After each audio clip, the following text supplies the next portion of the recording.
2015 Cotton Bowl champions, the Spartans set their sights on a loftier goal. And the college football playoff.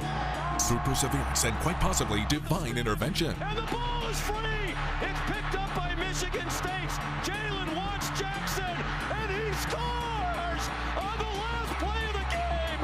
Unbelievable. They find themselves with an opportunity to dispense with Alabama en route to the national championship. TV6 Sports presents Spartans Will, football's Final Four. Here's TV6 Sports Director Fred Human. Good evening, everyone. Live from Arlington, Texas, a stone's throw from downtown Dallas and the site of tomorrow evening's New Year's Eve Cotton Bowl and national semifinal matchup between Michigan State and Alabama. Welcome to our show. We call it Spartans Will, football's Final Four, and it's been the university athletic cry for some time now, Spartans Will, so we thought it was highly appropriate to include that in the title of our special tonight. I'm Fred Human. Thanks for joining us this evening. And for looking in tonight, where we'll have a lot of Spartan material for you over the next 59 and a half minutes, and I have company with me. Jay Sarkar, a relatively new addition to our 6 sports department, is here in Arlington with me. So is the lovely Sherry Jones from our news department, who will join us during this show, and Alex Sims, speaking of lovely, back at the studio, will join us in this show for her input during our special, and we're glad you joined us tonight and hope you're fired up for this game. The Spartans arrived here in Texas on Christmas night, and they have been practicing at this gorgeous AT&T Stadium, home of the Dallas Cowboys, for 6 days now. They are loose, they are relatively injury-free. In fact, I'd say at their healthiest point of the season, and they are raring to go to face Alabama tomorrow night, realizing the stakes are high, but so too are their goals. The goals that we've been working for the seniors and the guys who came before us, who laid the foundation down for us to get to this point for the program, it's been tremendous. All right, well, of course, the players, by and large, will decide the outcome of this game, but the 2 coaches in this one have been getting a lot of credit for their teams getting this far. I mean, this is the Cotton Bowl, and this is the national semifinal, and Nick Saban and Mark D'Antonio have had that kind of special season, and the 2 coaches are a major subplot all week with the players and with the media.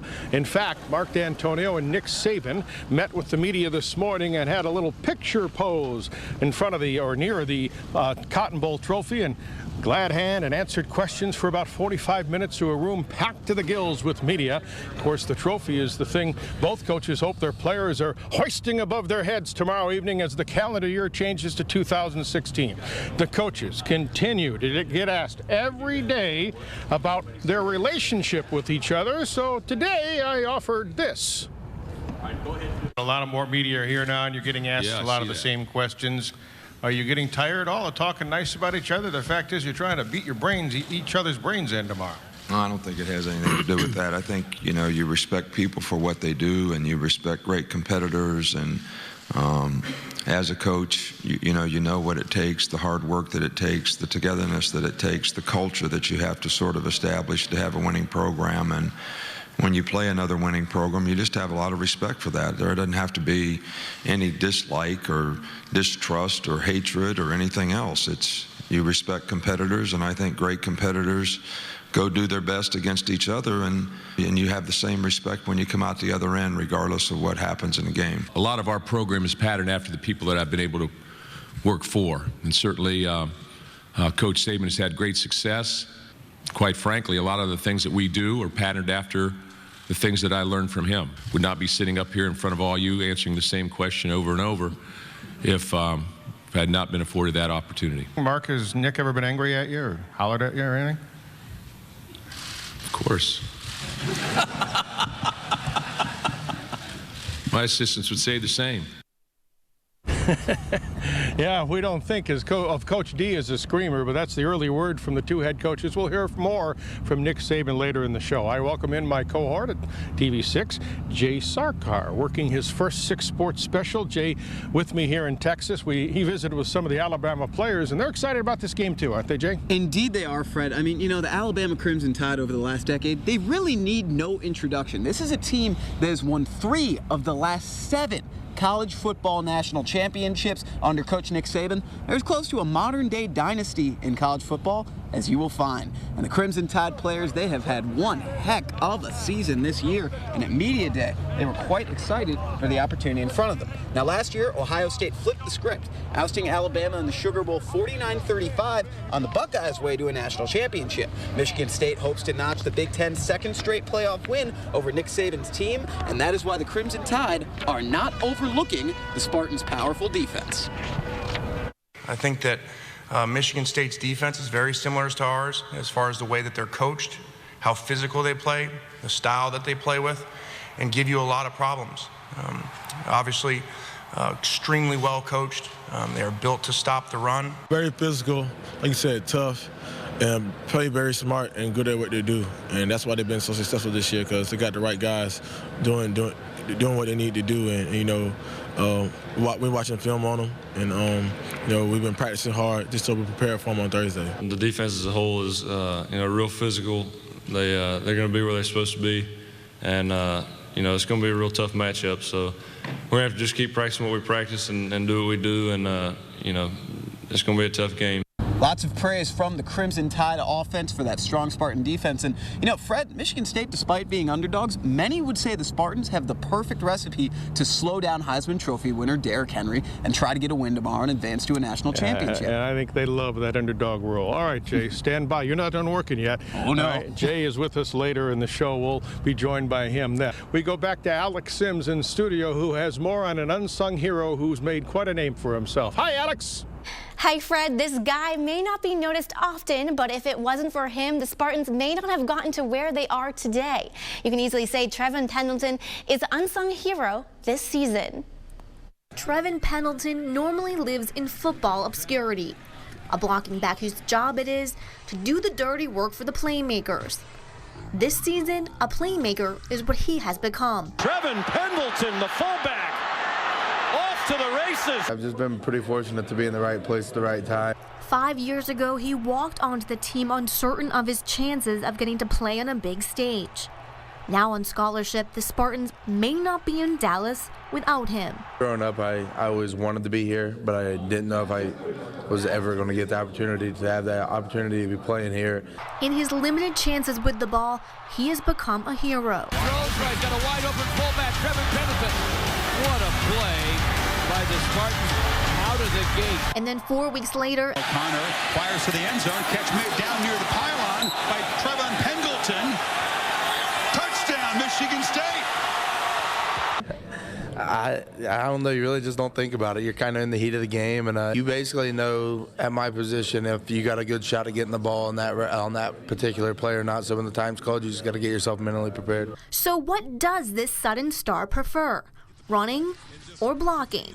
Personally, I like throwing the block and just getting our running back in the end zone. There's nothing like that. When you get there, you get to celebrate and meet him in the end zone. It's pretty awesome. And even with all of his success this season, he remains humble. I don't think I'm on Jalen Watts Jackson status or anything like that, but it's nice. And come New Year's Eve, this fullback will compete on that stage one more time. I can't put it in the words. I mean, it's a dream come true. How rare is it that Trevin Pendleton actually touches the football? He has caught just 4 passes all year and has not carried the ball even once as a running back. But Fred, I would say he has made the most out of his rare opportunities. Fred, back to you in Texas. You're going to break it for a long gainer, and you're going to have that halfback leading him.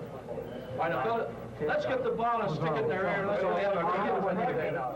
I don't know of anybody in recent history that has done much on a national level for the Big Ten's image as Duffy Daugherty has. Somebody will take his place, but I don't think anybody will ever replace him. The football team is 11 men out in the field doing precisely the exact thing at the precise exact second. You can't have 10 men doing the job and one guy goofing off. So when you win as a team. When you lose as a team. And when everybody is giving their best and you win and you're in the locker room, there's such a feeling of warmth and satisfaction from it permeates the atmosphere, and it's just a most wonderful feeling you can imagine. What's the game plan today against the Wildcats? Our game plan is to stop them on defense and to score on offense.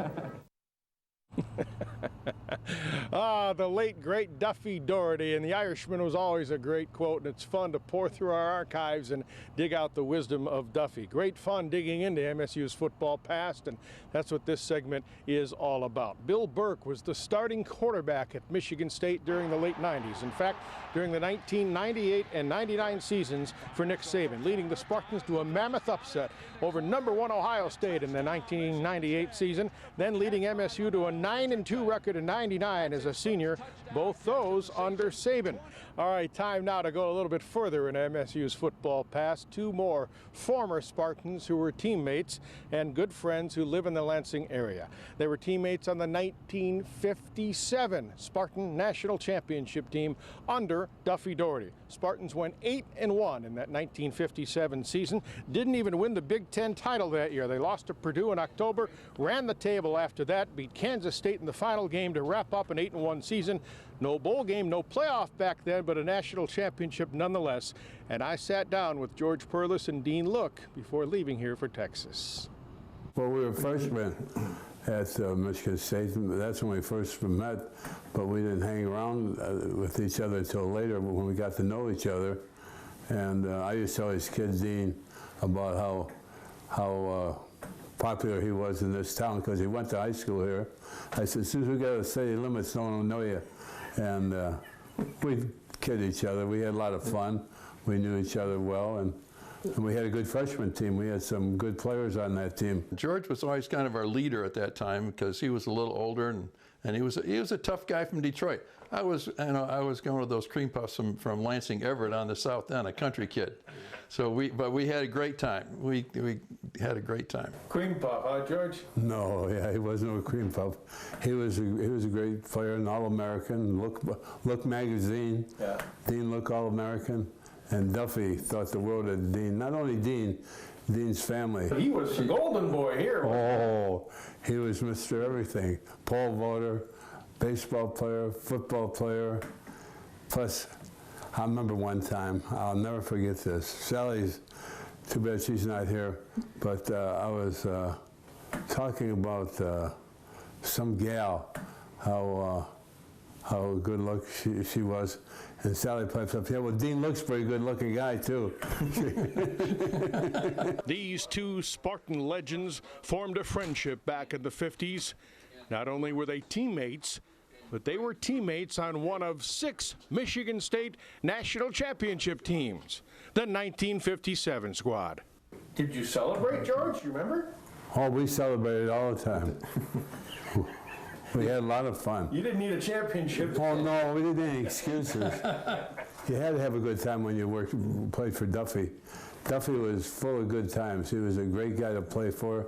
He treated us all like his sons. He was just a great, great person. Yeah. Playing for Duffy was something special. We had a great freshman team, great varsity team, and a lot of success. And so what more can you ask for? And we're still here. And that's a big thing. We're still here. Being from Lansing, certainly had the opportunity to go to New York and when I was playing there and stay there and have business. But it never really crossed my mind. It always came back to me. You know what? Lansing is a great place, and we moved back into town. And you're both going to die here, right? Oh yeah. Give us some time yet, okay, Fred? Yeah. No, I don't mean that. What a blast that was, sharing old stories with those guys. I got to share a little story for you. I called them both to line the interview up, and George said fine. And I told Dean, look, I want to talk with you and George, a couple old timers. And he said, well, what other old timer do you have other than George? So I got to call them legends now, not old timers. That was a blast. I hope you enjoyed that half as much as I did. Perlis not here in Dallas, but if the Spartans win tomorrow night, he's going to Arizona, as are all of us, right, gang? All right, let's take a look at the stadium behind me where this game will be played tomorrow night, AT&T Stadium, Jerry's house. We'll come back to wrap it up in our Spartansville football's Final Four. There it is, folks.